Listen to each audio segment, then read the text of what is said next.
So our next speaker is Dave Fairbairn, who is the president of Kinney & Ling, and he will be answering the question, will the Federal Circuit change its standard of review of claim construction?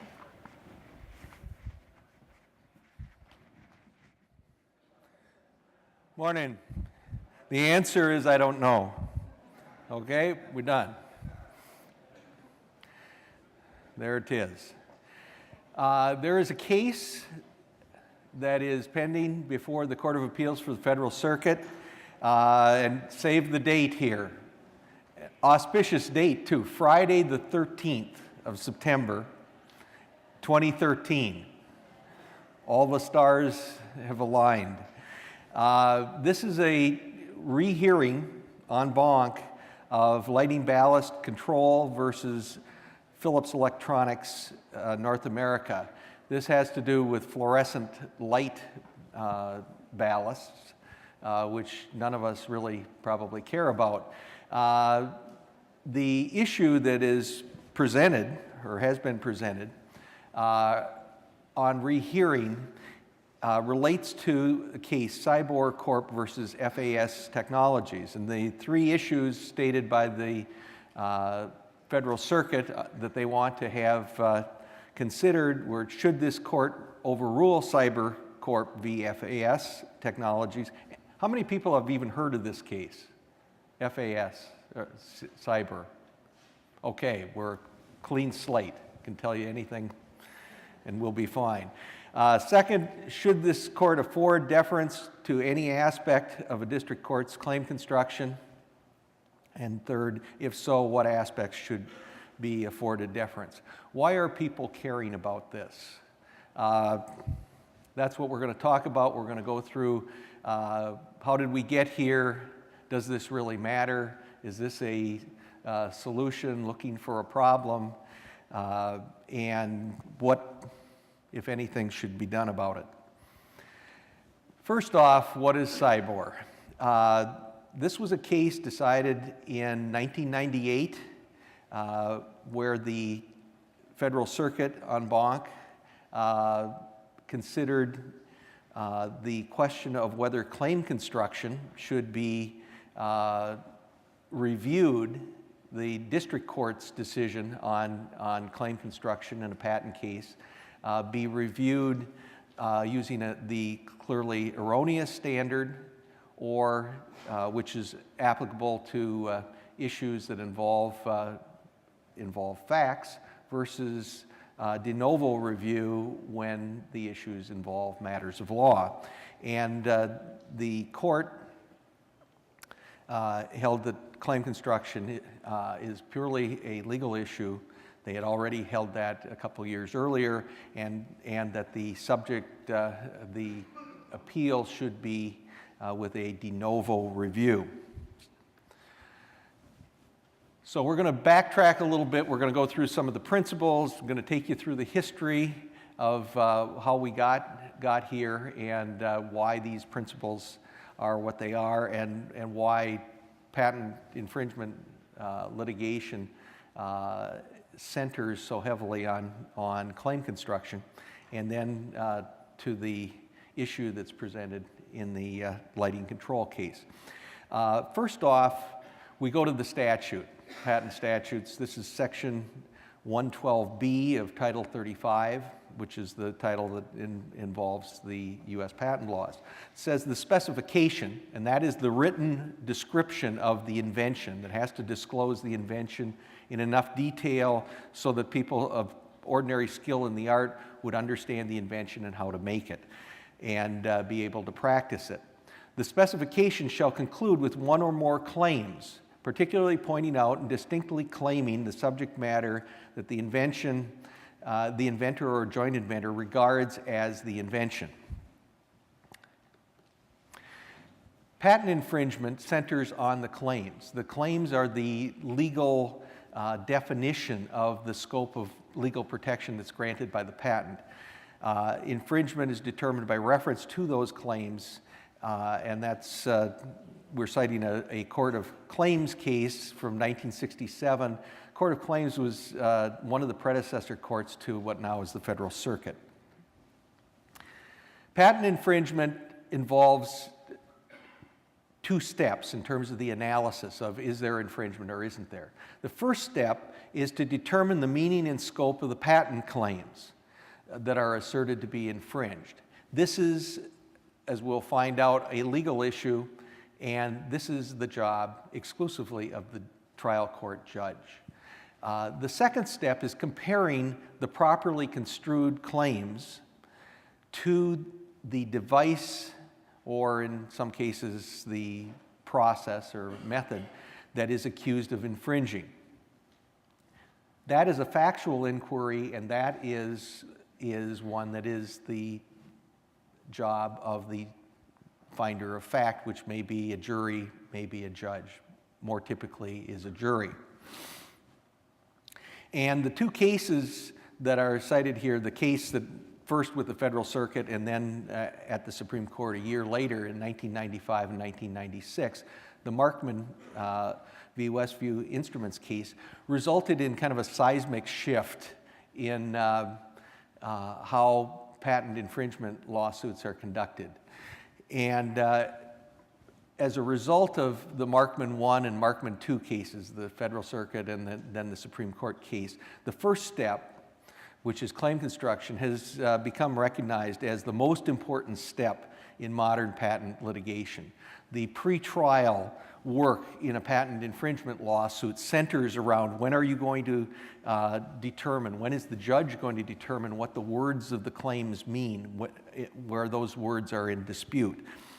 And typically in a patent infringement case, claim construction is conducted by the judge before you get to trial, and in a hearing context that has become referred to as a Markman hearing. Did have one client who insisted that it was a marksman hearing, but it actually is Markman hearing.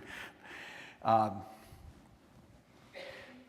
claims in a patent and when you're in a litigation setting have to be interpreted the same way for both determining infringement and also for determining validity of the patent. So the claim construction is conducted sometimes because there's disputes that center around a defense of non-infringement, sometimes because they're centering around an issue where, depending on the claim construction, that can have an impact on whether the claims are valid or not.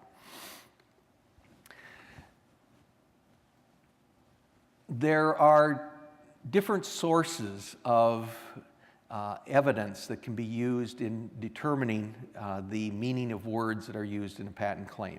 And the courts have divided the evidence into two types: intrinsic evidence and extrinsic evidence. Intrinsic evidence are the primary sources used for claim interpretation, and they are the claims of the patent themselves. What is the language of the claims?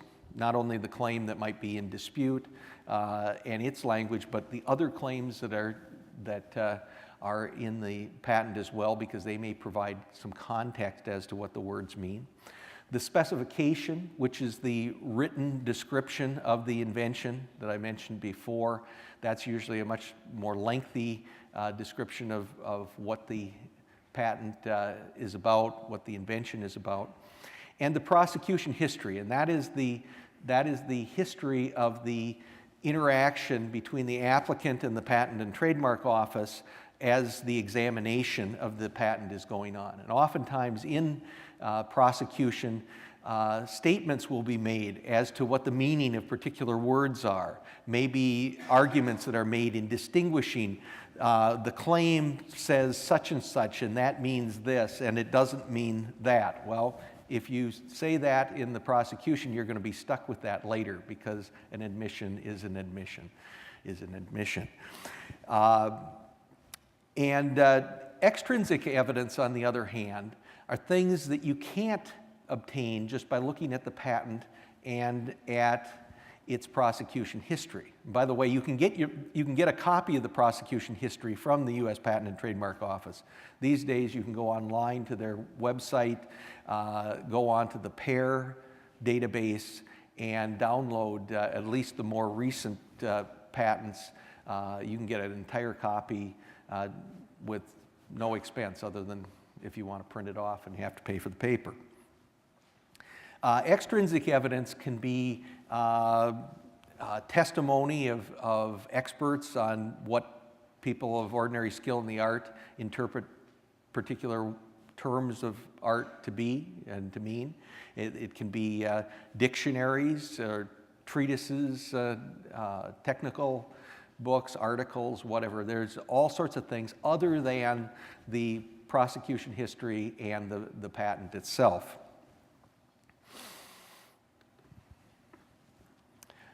This is a special call out to our friend Tom Stuber here. I tried to, he was our resident historian for many years, and I tried to outdo myself and outdo Tom, and I did come up with a reference to something that happened over 200 years ago.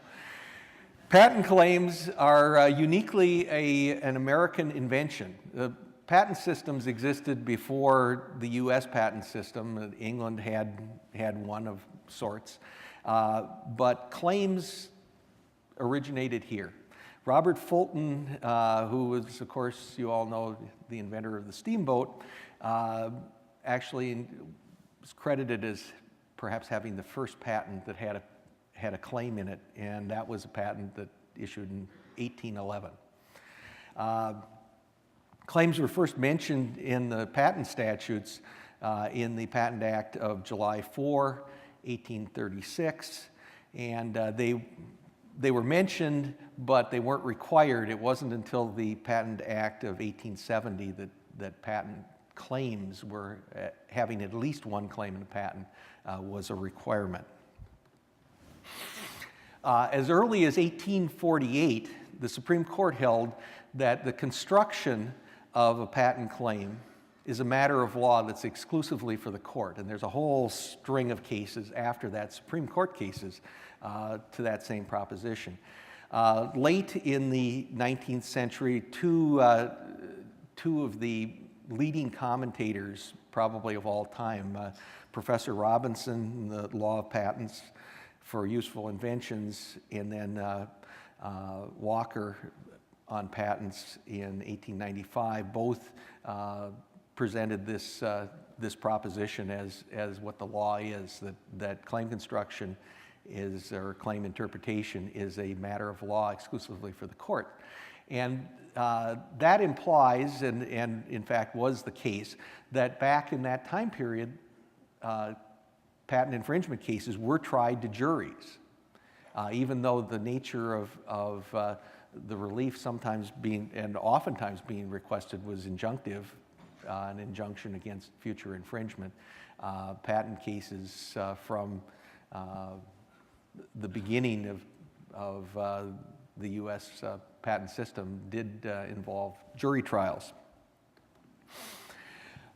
There was a change that took place starting early in the 20th century, where patent trials, jury trials just fell out of favor, and got to the point where by 1961 there were no cases, patent infringement cases, tried to a jury.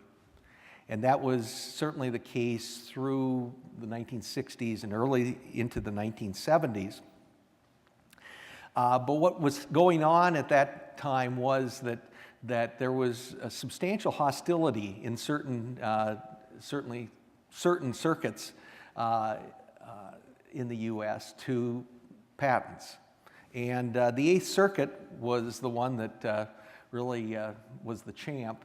There was a string during the 1970s where 19 straight appeals to the Eighth Circuit Court of Appeals resulted in a finding of invalidity of the patent in suit. And when there finally was a case that was where the patent was held valid, it was actually an animal trap, and the headlines were that the Eighth Circuit knows a better mousetrap when they see one. The result of all that was that forum shopping became an art and particularly in this circuit. This was a great place to practice back then if you were doing litigation, because there were all sorts of venue and jurisdictional fights going on where parties accused of patent infringement were trying to figure out how they could get into the Eighth Circuit. And this was a good spot to file a declaratory judgment action. So if you go back and do research on the limits of jurisdiction, long-arm jurisdiction, you'll find that a whole bunch of them are patent cases from the late 1970s, early 1980s. This got to be really a plague on the patent system, and resulted, as it turns out, in another dramatic shift. By 1994, 70% of all patent cases were tried to a jury. So in a shift of 30 years, you go from no jury trials to 70%, and that is held up today. It's been running somewhere between 60 and 70% of all patent trials are jury trials. So how did this happen? Well, there were three major influences that all came together during this time period. First, forum shopping, inconsistent decisions, non-uniformity in interpretation of the patent laws by the courts were recognized as problems, and were addressed by Congress with the Federal Court Improvement Act of 1982. Centerpiece of that was the creation of the Court of Appeals for the Federal Circuit. And that court was granted exclusive jurisdiction over patent-related appeals. So rather than appealing to the various individual circuits, wherever you were located, all patent appeals since then have gone to the Federal Circuit, which is located a couple blocks away from the White House in Washington, D.C. The purpose stated by the Act was to promote uniformity and consistency. And in some respects, that's been very successful. In others, not so much. The second influence came from kind of an unusual circumstance. It wasn't a patent case at all. It was a trademark case. It was the famous Big O tire dealers versus Goodyear case, which involved infringement by Goodyear of the trademark Bigfoot, which was owned a federally registered mark of Big O tire dealers, which are located out in the western part of the U.S. That was tried to a jury, which is very unusual at that time and even today in a trademark case, and resulted in a $19.6 million jury award for infringement. And unheard of level of damages. But there were some very, very bad facts for Goodyear, and the jury made them pay for those very bad facts. The trial counsel for Big O was an individual named Dwayne Burton. He's a patent attorney located in Denver.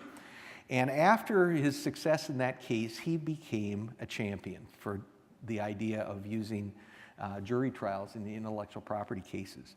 And he created Bigfoot Press, which, interesting choice, and began publishing jury instructions for IP cases. Started out, it was one volume, and it grew to multi-volumes, and it included examples of jury instructions for all sorts of different intellectual property cases, including patent cases. Had a case against Dwayne Burton a number of years back, and his office was unique. Just to share this with you, you know, most law firms, you'll have artwork, or you have pictures of people, maybe, you know, greeting celebrities or something like that. In Dwayne Burton's office, the decorations were mounted tires. He had them, and they were all Big O tires with different trademarks on them, the Bigfoot and other trademarks on the things. Kind of a shrine to that case, obviously. The third result, or the third driver, was that once litigators started using jury trials in patent cases, found that the results were very favorable to patent owners. It turned out that juries proved to be less likely to find invalidity than trial judges. They were more likely to find infringement than a judge, and they were more generous in their damages awards. Seems like the trifecta. Why would you pick anything but a jury trial if you had a choice? And of course, the plaintiff is going to have the choice in most cases. How about this consistency that would be brought by the Court of Appeals for the Federal Circuit? Well, in the first opinion in 1983 that the court set up shop in 1982. 1983, their first opinion in which they decided a question of claim construction on appeal, they held that claim construction was a matter of law. Not really a great surprise given that the Supreme Court had been saying that since 1848. But within a year or less later, in 1984, is the first case where a panel of the Federal Circuit says, maybe this is something for a jury to do. And in the Envirotech case, they said, if the meaning of a term of art in the claims is disputed and extrinsic evidence is needed to explain the meaning, construction could be left to a jury. Following that, you have cases going both ways. There's a whole string of cases saying it's a matter of law, other cases that say, no, this is something that a jury should do. And that brings us up to the Markman case in 1995. Here's the scenario in Markman. The judge did what judges tended to do at that time, which was to let the jury have a shot at the claim construction. What the judge did was to instruct the jury on what the standards are, what the things you should consider when determining what the language of the claims mean. And then just lob it into the lap of the jury and say, good luck, Godspeed, I'll see you after you've rendered a verdict. That's what happened. The evidence that was in the record included testimony by the inventor and by an expert, a patent expert, by the way, a patent attorney testifying on what the words of the claims meant, which of course were an interpretation that would favor infringement in that case. The jury found infringement of 2 of the 3 claims that were involved in the case, and then the judge stepped in, entertained a motion for JMOL, then interpreted. For the very first time in the case, the judge spoke on what he thought the interpretation of the claim language should be, found that if properly interpreted, those claim language meant such and such, and then said no reasonable jury, knowing that interpretation, would render a verdict in favor of infringement. Of course, the jury didn't know that because the judge hadn't told them that. There's the problem. The Federal Circuit made 2 rulings, and this was, once again, an en banc decision. First, they stated that claim construction is a question of law, which is solely for the judge. And second, that the review of claim construction is a subject is subject to the de novo standard of review, not clearly erroneous standard. Markman goes up to the Supreme Court. The argument there was basically a Seventh Amendment argument, that because oftentimes the interpretation of the claim language will drive the result. If you know what the claim language means, then the second step of the infringement analysis oftentimes is easy. The parties aren't really disputing what the accused product does or how it does it or how it works, but are really disputing what the language of the claim means. And the argument was, well, if the judge decides the claim construction, then basically the case is taken away from the jury. But that's kind of what summary judgment is about in any matter. If there's not a dispute as to the facts and it's just about a matter of law, then judgment is appropriate. whether there otherwise would be a jury involved or not. The Supreme Court chased back to pre-Revolution times in England and decided that there was no guarantee of a right of jury trial with respect to the issue of claim construction because claims didn't exist then. And that's why I told you all that interesting facts about how claims came about. And that the Seventh Amendment is not violated by having claim construction as a matter of law for the judge. And they agreed with the Federal Circuit that claim construction is a question of law and it is solely for the judge to determine.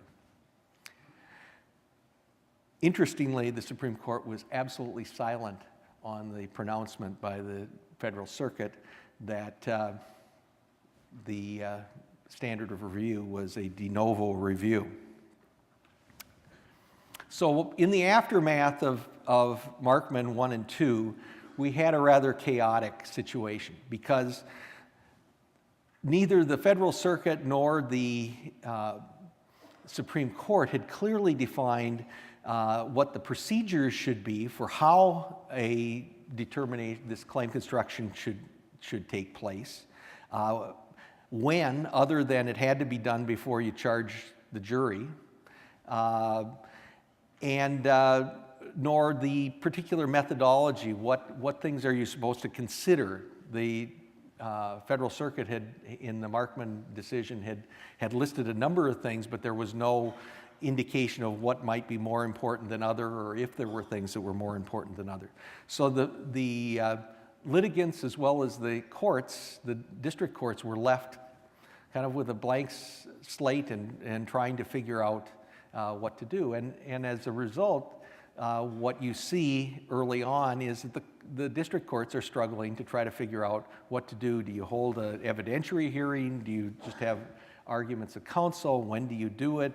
Should you do it in the context of summary judgment? Should it be a separate hearing? And all sorts of other things that we're left to figure out. On the substantive level, the Federal Circuit then embarked on a multi-year case-by-case development of the analytical process that should be used by the judges in performing claim construction. It'd be far too easy to just tell the district court judges right off the bat, here's what the standards are. Instead, on a case-by-case basis, the Federal Circuit would drop one hint after another of, well, you should have considered this. This is important. You should have also considered that. And here's a list of some of the cases. These are some of the prominent cases. And what was going on at that point was that there'd be a decision, it would get talked about and written about, and litigators in the next cases following it would then, of course, kind of overshoot, overemphasize whatever the latest word was from the Federal Circuit,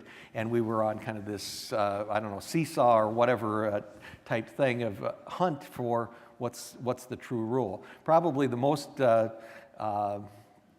striking one was when in the Texas Digital Systems case in 2002, the Federal Circuit indicated that although it's extrinsic evidence, dictionaries could be helpful in claim construction. And it led to litigators being in the battle of, I have more dictionaries than you do, searching for one that has a definition which would give a particular result.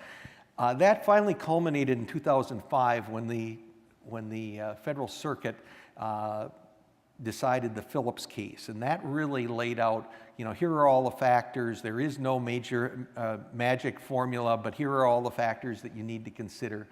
And that really settled the law on a substantive level, and as we'll talk about later, really resulted in a change in the outcomes in claim construction along the way. Also in the aftermath of Markman 1 and 2, Federal Circuit panels disagreed on whether the de novo standard or the clearly erroneous standard of review should apply to claim construction, which is somewhat puzzling because there had just been, with Markman 1, an en banc decision by the Federal Circuit that's supposed to be binding on all the panels that in fact you used a de novo standard. Nonetheless, there were probably at least as many cases that said you should use clearly erroneous as there were saying that you should use de novo review. That was then resolved by the Cyborg case in 1998, where, as you heard before, claim construction is purely a legal issue and it is reviewed on a de novo review. That has been the standard ever since and has resolved that battle back and forth. Interestingly, there are two judges that are still on the Federal Circuit that were there for Markman and were there for Cyborg. And they are now Chief Judge Rader and Judge Newman. Both judges dissented in the Cyborg case, and neither of them joined the majority in the Markman case on the issue of de novo review. So they're the only two remaining, and they're the two that were on the other side of that issue. Much criticism of the Federal Circuit and the de novo review standard has been leveled because of reversal rates on patent appeals involving claim construction. And that was certainly a problem at the early days when the district court judges hadn't been doing claim construction and when the ground rules were undefined. Rates of reversal rose to about 40% and stayed kind of in that range up through the Phillips case. And there were lots and lots of cases that went on appeal, and that's an alarmingly high reversal rate on any issues, much higher than the normal reversal rate for other issues at the Federal Circuit and for issues generally on appeal, regardless of what court there is. Things have changed, though, and this is a very interesting article. It's out, at least in preprint, on the internet. Professor Anderson from American University and Professor Manel from UCal Berkeley have presented the results of a comprehensive study taking all the appeals at the Federal Circuit from 2000 through 2011 and presented those, and the results are very interesting. The reversal rates have dropped significantly since the Phillips case. In 2011, they reached an all-time low of 17%, which is on parity with the experience of the Federal Circuit on other issues not involving claim construction. They did an analysis judge by judge, case by case, and they found that every judge on the Federal Circuit is now more likely to affirm claim construction than they were previous to the Phillips case. And nearly every technology sector, because they broke the patents down that way as well, is more likely to be affirmed on appeal now than it was at the time of before the court spoke in the Phillips case. The issue of Cyborg and whether it should be revisited it keeps popping up. And a lot of the justification has been the high reversal rates because the Federal Circuit's basically substituting its decision for the district courts. In the Phillips case, Chief Judge Mayer dissented, and he called on the court to revisit a number of holdings in Markman and in Cyborg, and particularly that claim construction should be subject to de novo review. Same types of arguments resurfaced from various members of the Federal Circuit bench in dissents and concurring opinions in 2006, 2008, 2010, 2011. In just in the last year, the Supreme Court spoke, at least somewhat, on the issue of Cyborg. And in the Retractable Technologies versus Becton Dickinson case, on a petition for cert, the Supreme Court asked the U.S. Solicitor General to file a brief on the issue of whether a review of the Cyborg standard, the de novo review standard, was something of importance that should be considered by the court. The Solicitor General responded in the brief indicating that this was an important issue that should be spoken to by the Supreme Court, but urged that the court not grant cert in that particular case because the district court had not made any factual determinations, factual findings, nor had it resolved any evidentiary disputes in the course of interpreting the claims. And so the Solicitor General's position was this isn't the right case because the factual record doesn't support changing the outcome regardless of what standard you decide. So folks have been looking for a case. That brings us to lighting ballast. This is a case, and unfortunately it involves means plus function claims, which is another whole realm of abstractness for those of you who don't practice in the patent field on a regular basis. I'll try to keep that piece of it short, but perhaps not simple. The district court judge in lighting ballast had to resolve a claim construction issue on whether claim elements recited in the claims of the patent were means plus function elements under now paragraph F of section 112 of Title 35. That section states, an element in a claim for a combination may be expressed as a means or step for performing a specified function without the recital of structure, material, or acts in support thereof, and such claim shall be construed to cover the corresponding structure, material, or acts described in the specification and equivalents thereof. So it allows you, rather than claiming a specific structure, you can claim that element of the combination that you're claiming in your claim as simply a means for performing a particular function, and you don't have to specify what the structure is that produces that function. But that's the good part of this particular section. The other side of it is the claims their interpretation is limited to covering only the structures that are disclosed in the specification of the patent and equivalents of those structures.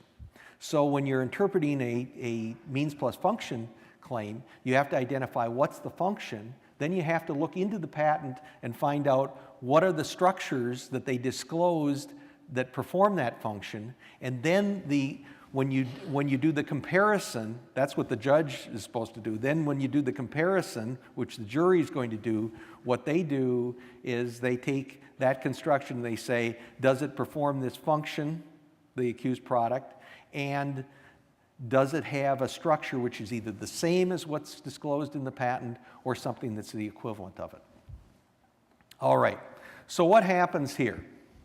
The defendant argues that the patent claims are invalid because the patent has a claim limitation.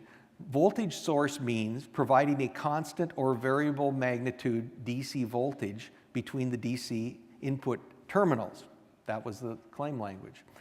The patent didn't have any structure identified for performing that function. That obviously was a mistake made either in drafting or in the process of amending claims during the prosecution. But in any case, there's no structure disclosed. That's what the defendant argued. The judge relied on testimony by the inventor and by an expert that a person of ordinary skill would readily be able to ascertain structures that would be capable of performing that function. They didn't say that those structures were disclosed in the patent. They just said that, oh, you would know with that function that this or this or this could do it. Problem with that is that the statute says that the claim only covers the structures that are disclosed in the patent or things that are equivalent to it. And that the testimony of the inventor and the expert begged the question here as to, what was disclosed in the patent. So we get to the Federal Circuit reverses. They found from their review of the patent that the patent didn't disclose any structure to perform that particular function. And they said the testimony of someone of ordinary skill in the art cannot supplant the total absence of the structure in the specification of the patent, because the statute requires that in order to interpret what the claim means. This looks to me like an issue of law, not an issue of fact. Regardless of whether there was fact-finding by the judge, it seems like what really is important is whether that was at all relevant to the legal question and the legal standard that had to be performed. The patent owner requested rehearing and raised the issue of the de novo review. And the court granted the request and set the hearing for September 13, 2013. And you saw at the beginning, these are the issues. Should the court overrule Cybor? Should the court afford deference to any aspect of a district court's claim construction? And if so, which aspects? Lighting Ballast, this is the patent owner, their brief is not a surprise. They said, yeah, overrule Cybor.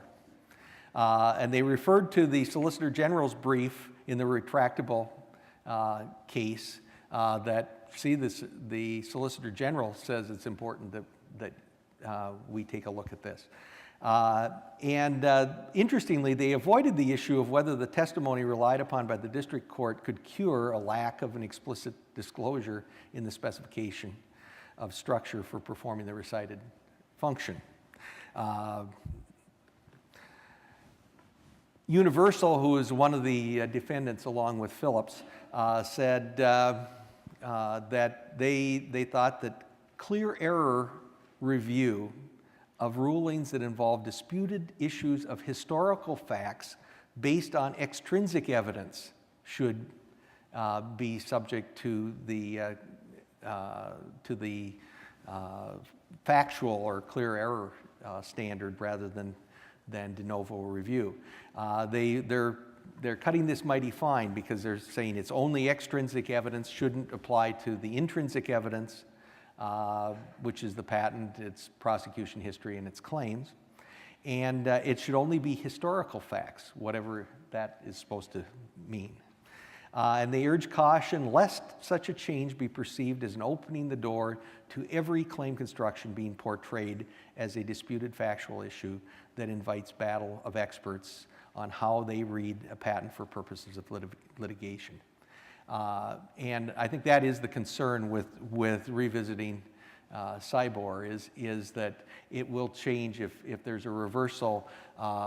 Litigants are going to be trying to create factual disputes, so they hedge their bet on what review standard they can get, and you will have factual disputes being created where perhaps there's no need for factual disputes.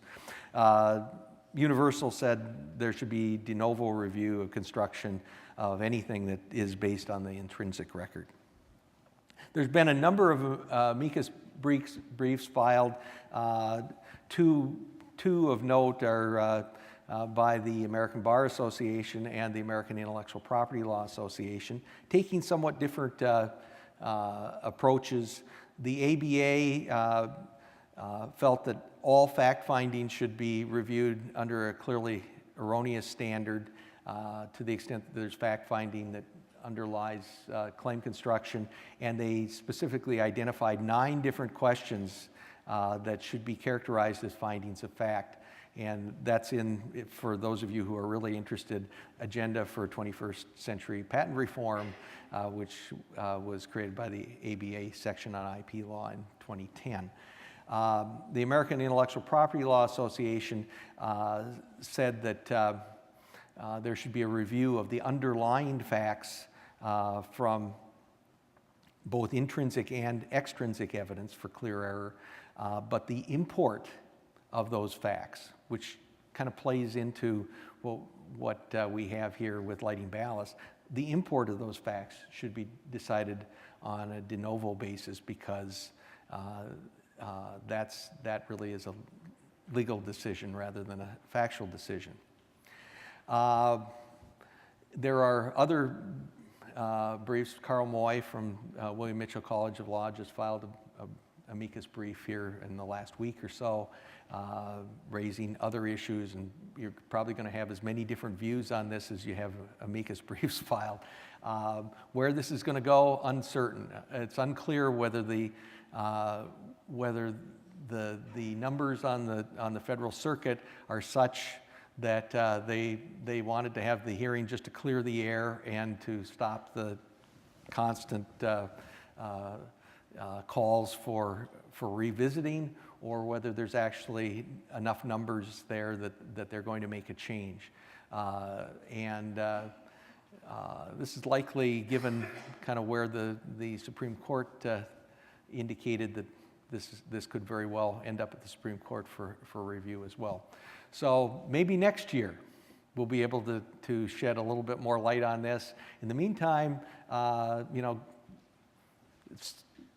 you can get a nice early discount on your airfare to Washington. The date is the 13th of September, so hope to see you all there. Thanks.